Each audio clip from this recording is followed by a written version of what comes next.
Assalamualaikum warahmatullahi wabarakatuh. Halo teman semua, kita berjumpa lagi. Kali ini kita akan membahas tentang netralitas kepala desa atau lurah atau sebutan lain dalam pilkada. Teman-teman sekalian, di dalam undang-undang pilkada disebutkan dengan sangat terang, benderang, jelas dan tegas bahwa kepala desa, lurah atau sebutan lain dilarang membuat keputusan dan atau tindakan lain yang bisa menguntungkan atau merugikan salah satu pasangan calon. Begitu juga pasangan calon dalam melakukan kampanye itu dilarang melibatkan satu di antaranya adalah kepala desa, lurah atau sebutan lain. Nah, dua ketentuan ini teman-teman nanti bisa dilihat di Undang-Undang Pilkada pasal 70 dan 71. Nah, meskipun sudah ada aturan ini, tetap saja pelanggaran-pelanggaran di lapangan terus terjadi.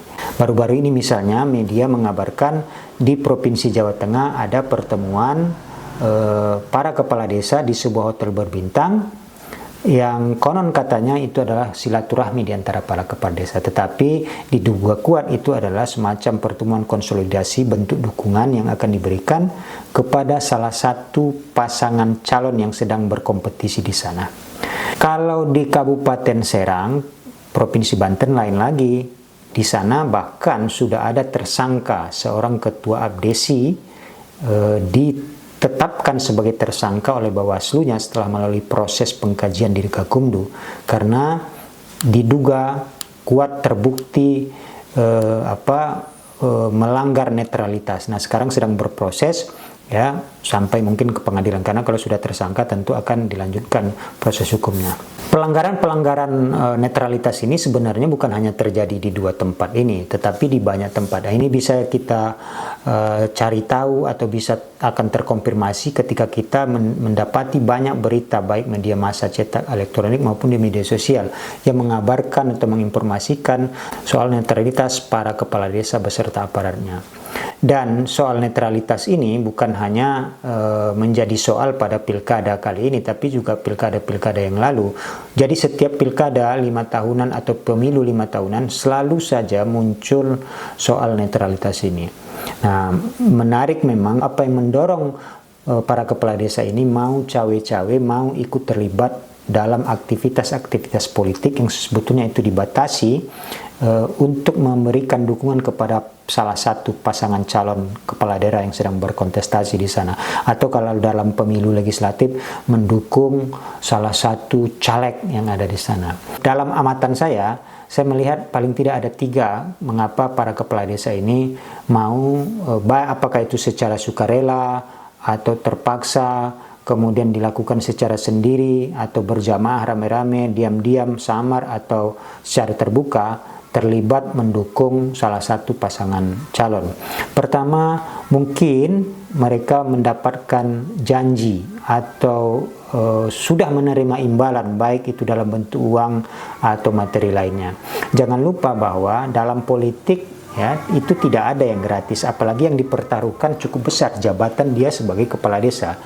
Harap diingat bahwa untuk menjadi kepala desa itu bukan perkara yang mudah untuk hari ini. Untuk terpilih menjadi kepala desa, yang bersangkutan juga persis seperti seseorang ingin menjadi kepala daerah, ikut kompetisi di tingkat desa. Dan konon katanya itu juga pertarungannya berdarah-darah, sengit juga ya. Sudah layaknya seperti pemilihan gubernur, bupati, wali kota atau presiden ya. Yang kedua, kenapa mereka mau terlibat ya? Bisa jadi karena tersandra oleh beberapa hal selama mereka menjabat jadi kepala desa, menjalankan pemerintahan desa. Ada hal-hal yang dilakukan itu bertentangan dengan ketentuan hukum, ya, bertentangan dengan peraturan, dan itu potensial melanggar hukum, ya. Sehingga ini menjadi celah bagi para tim pemenangan pasangan calon melihat ada beberapa kepala desa ini yang potensial bermasalah, maka ini disandra ya, sehingga ini dijadikan sebagai tim pemenangan secara bayangankah, secara tersamar atau terbuka ya, dijadikan tim pemenangan untuk meraih atau untuk mempengaruhi pemilih yang ada di wilayah tersebut. Nah, faktor yang ketiga adalah mungkin ini adalah faktor subjektif emosional ya. Apakah itu karena punya relasi keluarga dengan pasangan calon yang ada, atau relasi pertemanan, kenal, teman dekat, atau juga karena memang simpatik yang berlebihan terhadap salah satu pasangan calon yang ada. Nah, 3 penyebab ini kira-kira yang menurut saya yang mendorong para kepala desa ini mau terlibat dan mengorbankan jabatan dia, ya, potensial jabatan dia bermasalah, belum lagi ancaman pidananya. Teman-teman sekalian, apa sanksi yang bisa diberikan ketika para kepala desa ini melakukan pelanggaran? Kalau dalam undang-undang pilkada, sanksinya itu adalah ancaman pidana. Ya, kalau terbukti yang bersangkutan melanggar netralitasnya, maka sanksi ancaman pidananya penjara paling rendah itu adalah 1 bulan, paling lama 6 bulan, kemudian dendanya itu paling sedikit 600.000, paling banyak 6 juta. Nah, belum lagi sanksi administrasinya. Dalam undang-undang desa itu juga ada sanksinya, mulai dari sanksi lisan sampai sanksi pemberhentian. Nah, jadi sanksinya tidak tanggung-tanggung, tidak main-main. Jadi mempertaruhkan jabatannya, kemudian dia siap berhadapan dengan ancaman pidana. Nah, bagi kita masyarakat yang sebagai pemilih yang ada di desa, tentu kita tidak menginginkan pilkada kita ini menjadi tercemari oleh karena ada perbuatan atau tindakan-tindakan yang tidak adil yang dilakukan oleh pemimpin tertinggi di desa kita. Ya. Padahal di dalam pilkada ada asas yang sangat mendasar, apa itu? Pilkada yang jujur dan adil. Adil yang diberlakukan bagi kepala desa dan perangkatnya itu adalah dia harus memberikan pelayanan yang adil bagi semua kontestan yang ada di wilayahnya. Ya. Tetapi kalau dia sudah bersikap berpihak, ya, tentu saja akan sulit bagi yang bersangkutan untuk melakukan atau melayani secara adil di antara para kontestan yang ada. Nah, itulah sebabnya kemudian kita tidak menginginkan pilkada ini dicemari dengan tindakan-tindakan kotor dari oknum-oknum kepala desa yang ada.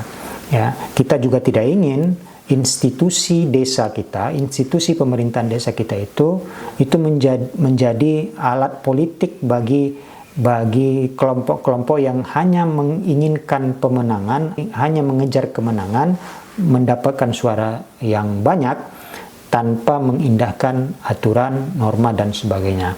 Itulah mengapa melalui media ini saya mengajak kita semua untuk lebih peduli, lebih awas terhadap aktivitas atau gerak-gerik para kepala desa yang ada di sekitar kita. Kalau ditemui ada kepala desa, aparat desa, lurah, dan sebagainya itu melakukan aktivitas atau melakukan kegiatan-kegiatan yang diduga kuat mengarah kepada pemberian dukungan atau menggalang dukungan kepada salah satu pasangan calon yang ada, dan kita punya bukti yang cukup meyakinkan untuk itu, laporkan saja kepada badan pengawas yang ada di sekitar kita, pengawas desa. Pastikan bahwa laporan kita itu juga ditindaklanjuti. Ya. Bawaslu juga begitu, laporan yang masuk harus segera ditindaklanjuti sesuai dengan rentang waktu yang sudah ada menurut peraturan Bawaslu. Jelaskan secara terbuka, transparan, sehingga masyarakat bisa memantau, mengakses laporan yang mereka berikan tersebut. Kalau memang benar terbukti bersalah, ya, laporan masyarakat itu benar artinya ya, dan yang dilaporkan itu terbukti, maka segera berikan tindakan. Apakah itu terbukti melakukan pelanggaran administrasi atau kalau pidana, segera limpahkan ke aparat penegak hukum. Dengan demikian kita berharap pilkada kita ini berlangsung secara baik, secara demokratis, ya, keadilan pemilunya terwujud, kemudian masyarakat pencari keadilan juga mendapatkan apa yang mereka wujudkan. Nah, teman-teman sekalian, itu saja yang menjadi pembicaraan kita pada kali ini. Nanti kita akan lanjutkan pada pertemuan-pertemuan berikutnya. Terima kasih. Assalamualaikum warahmatullahi wabarakatuh.